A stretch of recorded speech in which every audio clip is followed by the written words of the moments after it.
সুপ্রিয় দর্শক, আসসালামু আলাইকুম। সবাইকে স্বাগত জানাচ্ছি আজকের গুরুত্বপূর্ণ সংবাদে।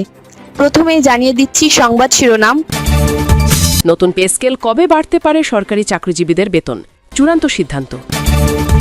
এদিকে কেন পে স্কেল দিতে পারল না অন্তর্বর্তী সরকার, আসল কারণ জানালেন শফিকুল আলম। অপরদিকে চীনের ওয়ান চায়না পলিসিতে মির্জা ফখরুলের সমর্থন। এবং সবশেষে থাকছে স্বাধীন সাংবাদিকতার প্রশ্নে যা বললেন প্রধানমন্ত্রী।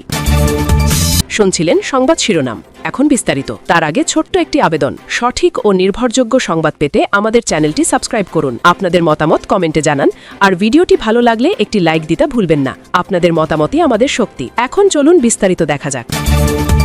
নতুন পে স্কেল কবে বাড়তে পারে সরকারি চাকরিজীবীদের বেতন, চূড়ান্ত সিদ্ধান্ত। দেশের বর্তমান অর্থনৈতিক পরিস্থিতি ও রাজস্ব ঘাটতির কারণে সরকারি কর্মকর্তা কর্মচারীদের বহুল প্রতীক্ষিত নবম পে স্কেল বাস্তবায়ন নিয়ে এক ধরনের ধোঁয়াশা তৈরি হয়েছে। ২০২৪ সালে গঠিত বেতন কমিশন চলতি বছরের ২১ জানুয়ারি তাদের সুপারিশ জমা দিলেও এখনও পর্যন্ত সরকারের পক্ষ থেকে দৃশ্যমান কোনো পদক্ষেপ না আসায় ২২ লাখ সরকারি কর্মচারীর মধ্যে উদ্বেগ বাড়ছে। কেন এই বিলম্ব? অর্থ বিভাগ সূত্রে জানা গেছে, নতুন পে স্কেল বাস্তবায়নের জন্য প্রাথমিকভাবে প্রায় ৪০,০০০ কোটি টাকা বরাদ্দের পরিকল্পনা ছিল। তবে জ্বালানি সংকট মোকাবেলা, তেলের ভর্তুকি এবং ফ্যামিলি কার্ডের মতো সামাজিক সুরক্ষা কর্মসূচিতে বড় অঙ্কের ব্যয় হয়ে যাওয়ায় পূর্ণাঙ্গ বেতন কাঠামো কার্যকর করা এই মুহূর্তে কঠিন হয়ে পড়েছে। ফলে সরকার এখনই চূড়ান্ত কোনো সিদ্ধান্তে পৌঁছতে পারছে না। বাস্তবায়নের সম্ভাব্য সময় সংশ্লিষ্ট কর্মকর্তাদের ধারণা, বর্তমান প্রেক্ষাপটে ২০২৬-২৭ অর্থবছরে ধাপে ধাপে নতুন পে স্কেল বাস্তবায়নের চিন্তাভাবনা চলছে। তবে সবকিছুই দেশের সামগ্রিক অর্থনৈতিক স্থিতিশীলতা ও মূল্যস্ফীতি নিয়ন্ত্রণের ওপর নির্ভর করছে। বর্তমানে সরকার দারিদ্র্য বিমোচন ও কর্মসংস্থান সৃষ্টিকে বেশি গুরুত্ব দিচ্ছে, যার ফলে পে স্কেল ইস্যুটি কিছুটা পেছনে পড়ে গেছে। কর্মচারীদের মধ্যে চাপা ক্ষোভ। ২০১৫ সালের পর দীর্ঘ সময় পার হলেও নতুন কোনো পে স্কেল ঘোষণা না হওয়ায় উচ্চ মূল্যস্ফীতির এই বাজারে সরকারি কর্মচারীরা সংসার চালাতে হিমশিম খাচ্ছেন। দীর্ঘদিন বেতন না বাড়ায় প্রশাসনের বিভিন্ন স্তরে এক ধরনের হতাশা ও অস্থিরতা তৈরির আশঙ্কা করছেন সংশ্লিষ্টরা। বাজেটের দিকে তাকিয়ে সবাই। সরকারি চাকরিজীবীদের সব দৃষ্টি এখন আগামী বাজেটের দিকে। সরকার কি এই বাজেটে নতুন কোনো মহার্ঘ ভাতা বা বেতন বৃদ্ধির সুনির্দিষ্ট ঘোষণা দেবে, নাকি অপেক্ষার প্রহর আরও দীর্ঘ হবে? এ নিয়ে এখন সচিবালয় থেকে শুরু করে মাঠ পর্যায়ে চলছে নানা জল্পনা কল্পনা। এদিকে কেন পে স্কেল দিতে পারল না অন্তর্বর্তী সরকার, আসল কারণ জানালেন শফিকুল আলম। সরকারি চাকরিজীবীদের জন্য নতুন বেতন স্কেল বা পে স্কেল কার্যকর করতে না পারাকে নিজের অন্যতম বড় আক্ষেপ ও দুঃখের বিষয় হিসেবে অভিহিত করেছেন বিদায়ী অন্তর্বর্তী সরকারের প্রধান উপদেষ্টার প্রেস সচিব শফিকুল আলম। সম্প্রতি সামাজিক যোগাযোগ মাধ্যম ফেসবুকে দেওয়া এক পোস্টে পে স্কেল বাস্তবায়নের প্রতিবন্ধকতা এবং সরকারি কর্মকর্তাদের বেতনের বাস্তব চিত্র তুলে ধরেন। পরিকল্পনা ও বাজেট থাকলেও সময়ের অভাব। শফিকুল আলম জানান, সাবেক অর্থ সচিব জাকির আহমেদ খানের নেতৃত্বে গঠিত পে কমিশন যথাসময়ে প্রতিবেদন জমা দিয়েছিল। এমনকি অর্থ মন্ত্রণালয় এই কাজের জন্য ৩০,০০০ কোটি টাকা আলাদা করে বরাদ্দও রেখেছিল। তবে সরকারের হাতে সময় খুব কম থাকায় শেষ মুহূর্তে এটি বাস্তবায়ন করা সম্ভব হয়নি। তিনি স্পষ্ট করেন যে সদিচ্ছা বা পরিকল্পনার কোনো অভাব ছিল না, অভাব ছিল কেবল পর্যাপ্ত সময়ের। সরকারি কর্মীদের সততা ও বেতন বৈষম্য। আমলাতন্ত্রে দীর্ঘ ১৮ মাস কাজ করার অভিজ্ঞতা থেকে শফিকুল আলম বলেন, সাধারণ মানুষের মধ্যে একটি ভুল ধারণা আছে যে সব সরকারি কর্মী দুষ্টমি, কিন্তু বাস্তবে বেশিরভাগ কর্মী সৎ, আন্তরিক ও পরিশ্রমী। তিনি একজন সিনিয়র সচিবের বেতনের উদাহরণ দিয়ে জানান, সব মিলিয়ে একজন সিনিয়র সচিবের হাতে থাকে মাত্র ১,২৬,০০০ টাকা, প্রায় $১,০০০, যা প্রতিবেশী দেশ ভারতের তুলনায় অত্যন্ত নগণ্য। ব্যক্তিগত অভিজ্ঞতা ও জীবনযাত্রার সংকট। নিজের অভিজ্ঞতার কথা জানিয়ে তিনি লেখেন, একজন সিনিয়র সচিব হিসেবে সাধারণ জীবনযাপন করতে গিয়ে তাকে প্রতি মাসে নিজের সঞ্চয় থেকে টাকা খরচ করতে হয়েছে। গাড়ি ও চালকের সুবিধার আর্থিক মূল্য খুব সামান্য। এমনকি বিদেশ ভ্রমণের যে ভাতা দেওয়া হয় তাও প্রয়োজনের তুলনায় খুব কম এবং খুব অল্প সংখ্যক কর্মী এই সুযোগ পান। নতুন সরকারের কাছে প্রত্যাশা, জ্বালানি তেলের দাম বাড়ার ফলে সরকারি কর্মচারীদের জীবনযাত্রার ব্যয় আরও বাড়বে বলে শফিকুল আলম আশঙ্কা প্রকাশ করেন। এই পরিস্থিতিতে তিনি নতুন সরকারের কাছে আবেদন জানান যেন আগামী বাজেটে সরকারি কর্মচারীদের বেতন সম্মানজনকভাবে বাড়ানো হয়। তার ভাষায়, দেশের সেবায় নিয়োজিতদের ভালো বেতন দেওয়া বিলাসিতা নয়, বরং এটি সময়ের দাবি ও জরুরি প্রয়োজন। অপরদিকে চীনের ওয়ান চায়না পলিসিতে মির্জা ফখরুলের সমর্থন।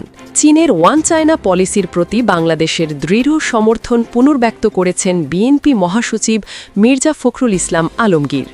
বেইজিংয়ে চীনা কমিউনিস্ট পার্টির আয়োজিত এক নৈশভোজে তিনি এ অবস্থান তুলে ধরেন এবং দেশের ঐতিহাসিক সম্পর্ক আরও জোরদারের আশাবাদ ব্যক্ত করেন।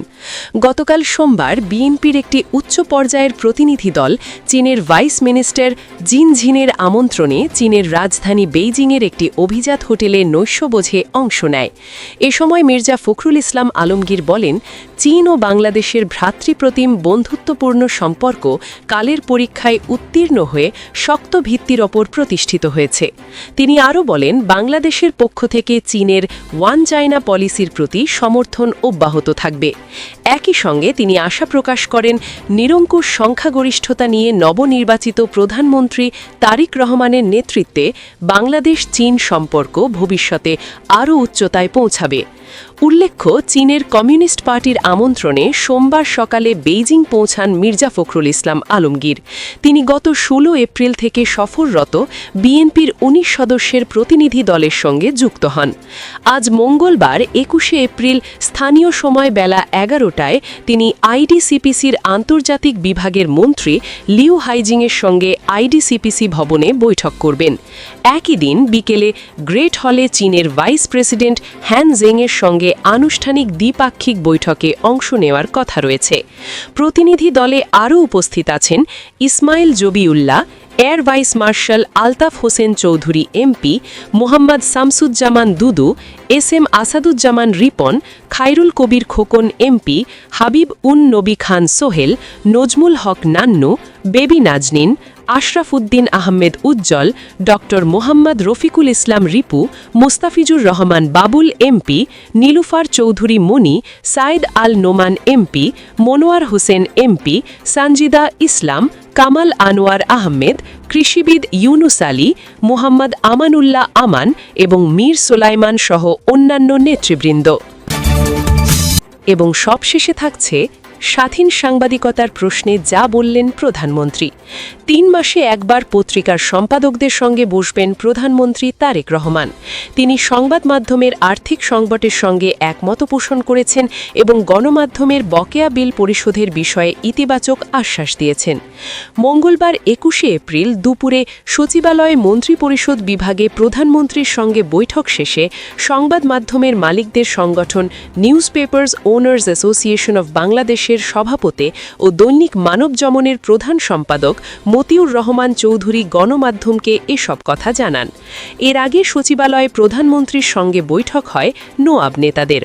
বৈঠকে নোয়াব সভাপতি ও দৈনিক মানবজমনের প্রধান সম্পাদক মতিউর রহমান চৌধুরী ছাড়াও প্রথম আলোর সম্পাদক ও প্রকাশক মতিউর রহমান, দ্য ডেইলি স্টারের সম্পাদক ও প্রকাশক মাহফুজ আনাম, দৈনিক সমকালের প্রকাশক একে আজাদ, দৈনিক বণিক বার্তার প্রকাশক ও সম্পাদক দেওয়ান হানিফ সহ অন্যান্য পত্রিকার সম্পাদকরা এ সময় উপস্থিত ছিলেন।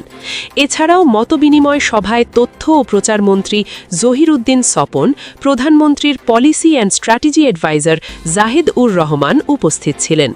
প্রধানমন্ত্রীর সঙ্গে আলোচনা প্রসঙ্গে মতিউর রহমান চৌধুরী বলেন, সংবাদ মাধ্যম নিয়ে কথা হয়েছে। আপনারা জানেন, সংবাদ মাধ্যম শিল্প এখন নানা চাপের মধ্যে আছে। আর্থিক চাপ সবচেয়ে বেশি। সংবাদ মাধ্যম শিল্প টিকে থাকবে কি থাকবে না, এটা একটা বড় চ্যালেঞ্জ।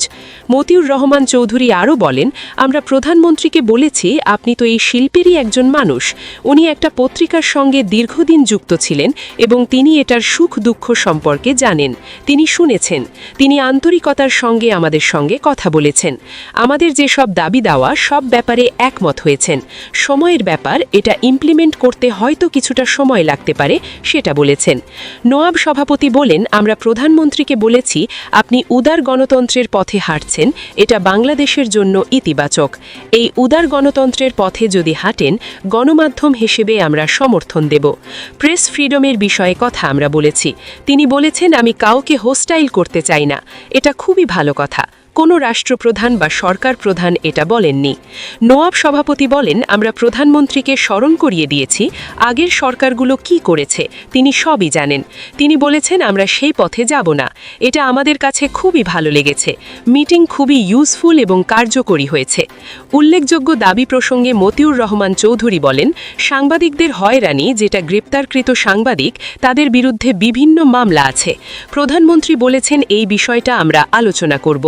আমরা দেখব যে আসলে তারা বিনা কারণে জেলে আছেন কিনা, তাদের জামিন দেওয়া যায় কিনা, এই বিষয়টা তিনি ভালোভাবে দেখবেন বলেছেন।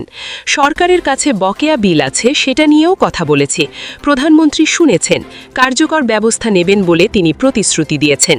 ওয়েজ বোর্ডের ব্যাপারে কোনো আলোচনা হয়েছে কিনা এমন প্রশ্নে তিনি বলেন, আমাদের যা বক্তব্য সেটা বলেছি, প্রধানমন্ত্রী শুনেছেন।